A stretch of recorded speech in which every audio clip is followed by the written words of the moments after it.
All right, so let's go over flexibility for high kicks. Now, if we want to get our kicks up high, we're going to need some pretty good flexibility in the hamstrings and the groin, and we're also going to want some pretty good control over your torso as well. So in this video, I'm going to show you one of my absolute favorite go-to stretches that I use with a lot of my students in their flexibility programs, and I use it personally myself to maintain my flexibility as well. And if you don't know who I am, my name is PJ May. I'm a flexibility coach for martial artists. The reason I put this content out there is because there's a lot of people that struggle with their flexibility, and I do not want you to be one of them. So make sure to smash that subscribe button if you're looking for more flexibility content just like this. Now, before I demonstrate this exercise and show you how to do it, I just want to prefix this with a huge caveat, which is that it is important to make sure that you are nice and warmed up before you're executing this exercise. What you do for the warm-up is not really all that important, as long as we're getting the blood flowing, getting the heart pumping, and making sure that our core body temperature is actually elevating, and that could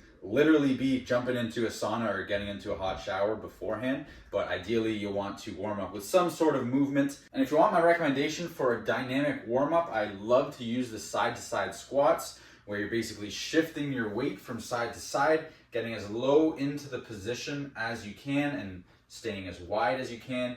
Keep the tension into the hips and gradually open up and expand into deeper ranges over the course of a 90 to 120 second set. So the stretching exercise that we're going to be doing here is called the standing hamstring side bend. And the reason why I love this exercise so much and why it's so good for improving kicking flexibility is because it creates a nice loaded stretch for the hamstrings and groin. And it also helps to open up the obliques and QL so that you can have better control of your torso throughout that kicking movement. To set this exercise up, we're ideally going to want something approximately hip height that we can use to prop our leg up and support it into position. Now, if you don't have access to this range of motion, that's okay. You can use something lower to start with.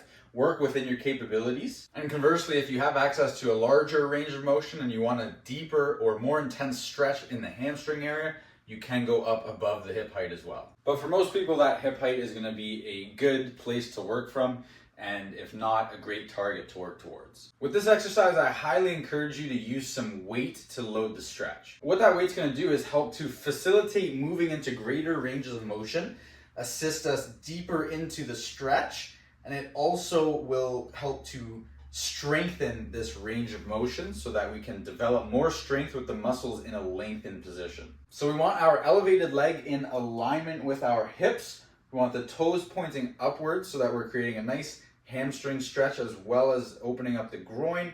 And what that's also going to do is help to create more space for that side bending action. And then we want our supporting foot, our hips, and our chest squared up and facing forwards. And maintaining that forwards alignment, we're going to lower the weight down, bend to the side, and ideally you want to reach the opposite arm overhead as you're lowering down so that we can really intensify the stretch through the lats, obliques, the QL, and the TFL as well. So the entire side of your body is getting nice and stretched here, opened up. Ideally you want to reach for your toe as best as possible. That can be a target to work towards if you're not close to that.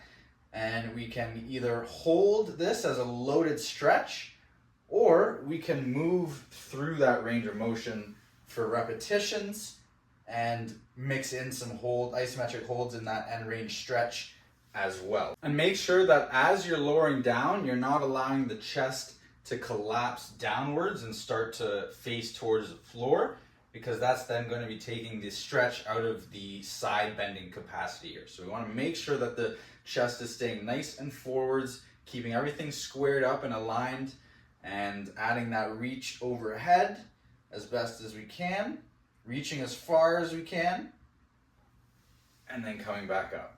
And my recommended prescription for this exercise for most athletes is going to be hitting 5 reps, holding that end range stretch for approximately 3 to 5 seconds per rep. Of course, use an appropriate amount of weight for your level of ability, and then over time we can progressively overload with more weight over time as you improve your flexibility and get stronger in those end range lengthened positions. You're going to want to aim for 3 to 5 sets total on each side, and you should find that over the course of every set you're opening up more and more. And if you have any questions or comments, or there's anything that you'd like to share with me, I would love to hear your thoughts, so make sure that you're dropping those in the comment section below. So that's it, guys. I hope you enjoyed this video and found it helpful.